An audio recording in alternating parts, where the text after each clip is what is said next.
This is the last one in our devo of order, and it's called New. I've been bothered sometimes personally by my lack of enthusiasm for going to heaven, and I'm sure it's because I don't understand the mystery of it all.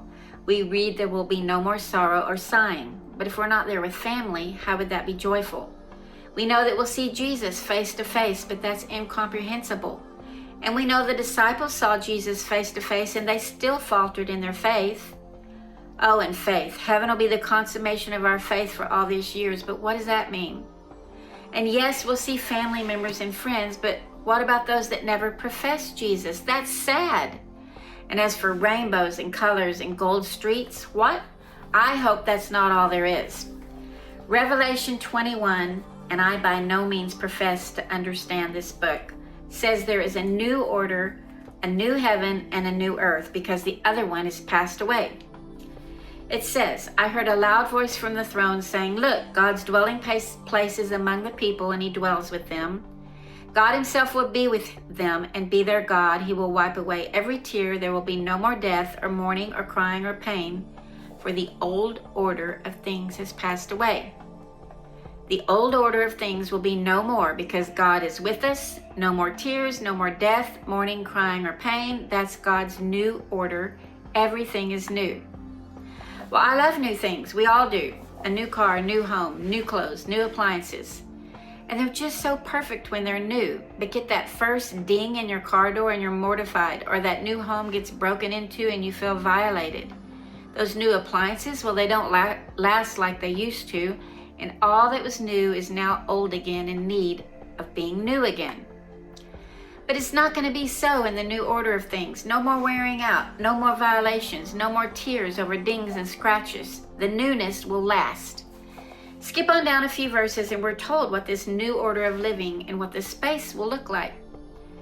Words like glorious, brilliant, descriptions like gold, crystals, jaspers, and jewels. Well, that's not like anything on the earth we live now, where there's floods, drought, pestilence that ruins the newness of all the things in the spring when the dryness of summer sets in. There's all of these things, and even pearls. There's this stark contrast from the old order of things on earth to the purity of things in heaven, which are new. And all of these jewels and pearls symbolize the great purity and price that Jesus paid for us all. God's abundance is present in his presence. Toward the end of the chapter, we read about a new order of the temple, God's dwelling place. No longer is it the old order of arriving at a building weekly to worship with others, but actually we're in God's presence. That's the new temple. The old order of the world was the sun rising and the moon setting or shining, representing God's faithful to us, those sureties in nature every single day. But now we're in the actual light of God's presence, so there's no need for the sun and moon, a new order. In fact, there won't even be night there because there's no darkness, a new order, no stumbling in the dark, no evil deeds lurking in the absence of light. There will be no absence of light, a new order, no fear. And the final verses state that nothing impure will ever enter this dwelling place called heaven. Now that might be the coolest thing ever. Life as we know it here on earth is affected from impurities, from disease, to dirtiness, to filthy minds and deeds, to evil motives and killings, and everything imaginable affects this old order on earth. And in heaven, when the new order takes place, nothing impure will be allowed to ever affect us again.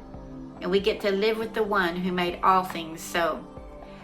I can't comprehend heaven, but I do long for the purity of Christ to escort us into something new from the time we say yes to Jesus and his love for us. We long to be transformed from our own desires and ways and faults and failures, and that's the longing for a new order, and it's real. I can't dwell too long on heavenly things because my fleshly mind just has too many questions. Earth's gravity calls me back here to work, buy groceries, fix broken things, cover and prepare for storms, and mourn over daily losses. But a new order is coming where none of that brokenness will consume our time, and our minds will be free to explore the new order of things where the light consumes the darkness. It's not that we need a mansion or pearls. It's that God is there and his brilliance is of more value than any of those things we place value here on earth. And he's the creator of abundance in every area, and that's the new order. The abundant life without darkness, only brilliant and purity of heart. Chapter 22 says there will no longer be a curse, the curse of sin. It will be over. And the last part of the book is an invitation to come. If we're thirsty, we can come and take the free gift of the water of life. Blows your mind, doesn't it? Maybe when we think of heaven, we need to be reminded that a new order is coming, and the old order will be done and over with. And the tiny wonder that we have now of Jesus will be full-on glorious splendor of all that's new for me and for you.